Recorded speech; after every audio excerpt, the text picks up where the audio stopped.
No, it's been fine. I've got good communication. With Roy, we spoke at length yesterday on the situation, and like what I said to him, every individual player you have to look at. Every player is different. I respect that he obviously has work to do internationally, but for me, my thoughts are for the Liverpool players and what their needs are. So, you know, we had agreed that it was probably too soon for Daniel to meet up with England, irrespective of he was involved this weekend or not. So he hasn't trained with the team at all since his injury with them, and it probably, as I said, wasn't the right time for him to go. So it was amicable. There was no issue. Just to clarify, is he okay for the weekend, or we will have to wait and see. With Mario, there's been obviously a lot of attention on him. One goal so far, the failure to clap the fans last night. What would you say about his behaviour, his attitude and his contribution so far? I think in terms of his behaviour since he's come into the training, I think he's consciously trying to work hard at the aspects of the game of which we would demand here at Liverpool, in terms of his intensity and that work rate. I think in terms of goals, and he needs to improve. I think it's as simple as that. I think it's, as a striker, not just him, but any striker, attacking player, you're judged on your goals and your games, and obviously the number of assists that you make. And of course, at this moment, he hasn't probably hit the numbers that he would want to. So, and that's something that, over the course of the team, really, I think it's the function of the team. We need to return to being a team. In terms of that's brought us the success over the last 18 months or so. In terms of the developments that we've made, we've been selfless in our work for each other. And I think at the minute it's probably, which is natural when confidence is maybe low, a little bit low in the team, it can become more about the individual, but that isn't what we're about. And this club is about. This is about the whole function of the team. And when we work to that principle, that's when we're at our best. So with that in mind, is it down to him that he didn't have any touches in the opposition's penalty area last night, or is that down to the team dynamic? Yeah, it's down to the team. It probably is a little bit of both. You've got to get yourself into those areas. I always encourage all the strikers to get into the framework of the goal, for white players when they come in, to get into that framework of the goal and go and break the lines to get in. So, but I think it was a bit of both, really. It was about the service arriving in. Our quality last night in that final third of the pitch wasn't to the standard, and obviously you have to be able to make and create goals yourself as a front player, and obviously he didn't do that. But we win and lose as a team, and last night the team wasn't good enough. On reflection, Brendan, your captain's comment, Stephen Gerrard, after the game said that he thought the team was too soft and that Basel wanted it more. What was your reaction to hearing him say that? Well, no, it was absolutely, it echoed what I'd said after the game. I never normally say too much after a game, if anything at all, because it's normally always a difficult moment for a player, and sometimes, as I said, when they've lost. But it was my words afterwards, and I think he echoed that in his interview.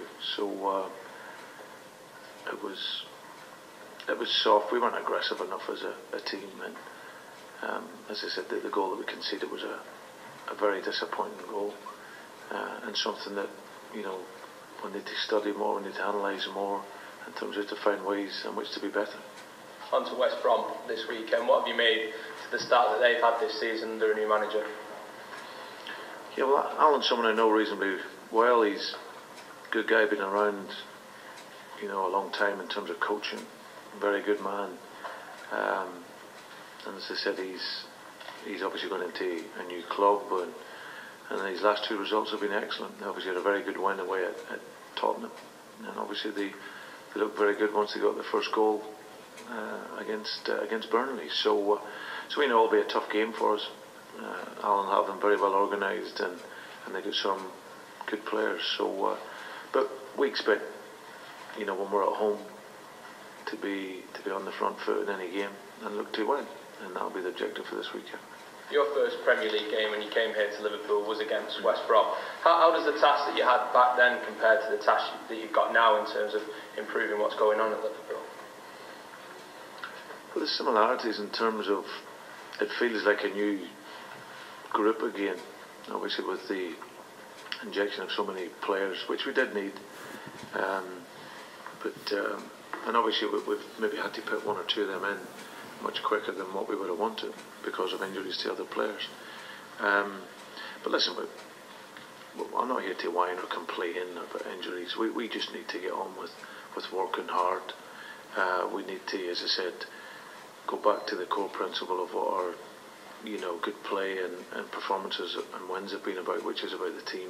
Everyone focus in on that. And as I said, the job now, similar to then in terms of we have to integrate all of that to make winning performances. I know you don't want to complain about injuries, but who else is available or not available at the weekend from what you've had? At this moment in time, there's no one new to come back into the squad. Thank you. I was just wondering, Brendan, going back on the England situation, what Daniel's view of the whole situation is with him in England and you? I'm not sure. Have you not? Well, I assume you've had. Have you spoken to him? No, not really. No, not really. My focus is on Liverpool. It's not on England.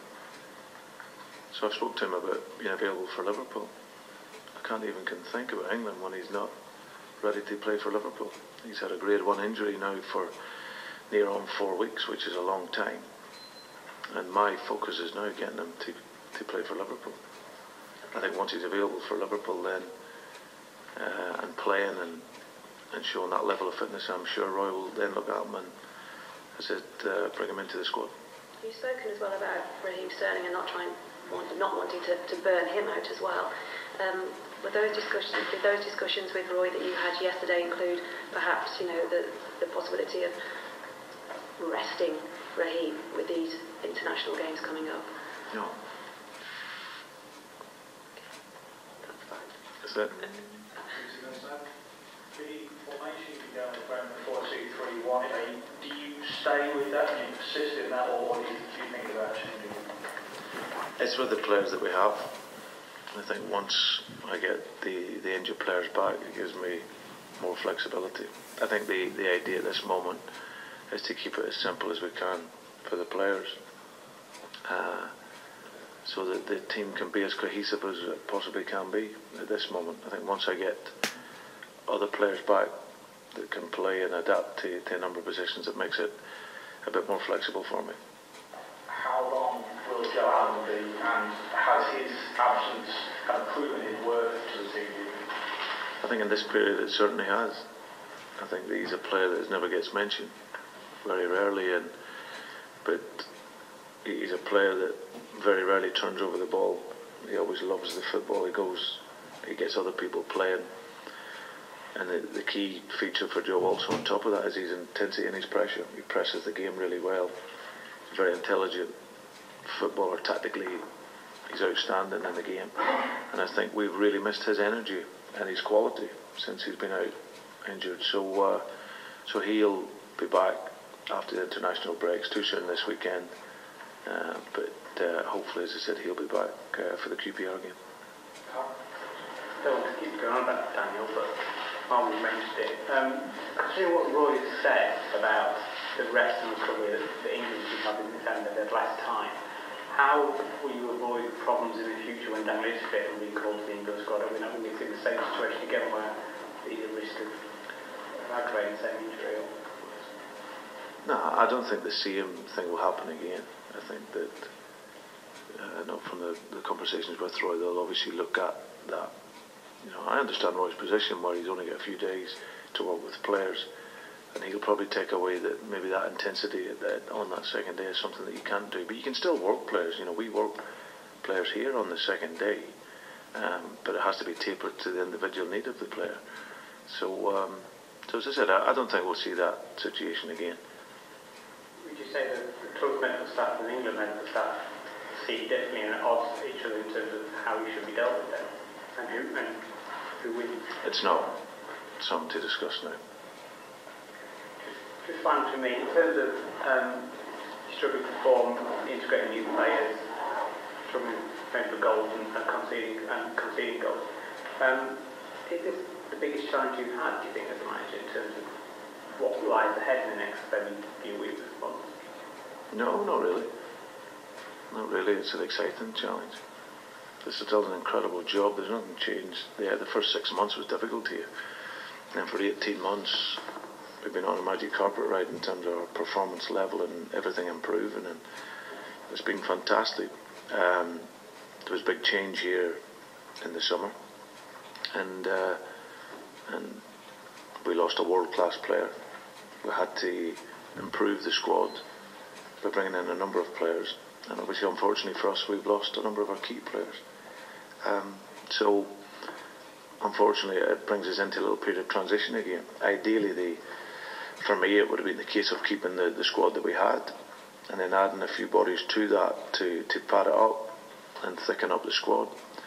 But it wasn't the case. We obviously, as I said, we lost a player, unfortunately, but we've gone into a little bit of transition again. So, but it's something that was difficult in the first few months when I got here. But I think the beauty of that period is that we see there was, as I said, the vision and the ideas that came out the other side of that. You have to go through some pain along the way, and for us, certainly this moment, we are in a difficult moment. We're not nowhere near what we've been, but that's a great challenge for myself and the players. You know, we'll look at it even harder, analyse it more, but just ensure that we keep it simple and just ensure that we keep to the values and ethics of this team, which is about hard work and honesty and as I said, concentrating on our performance.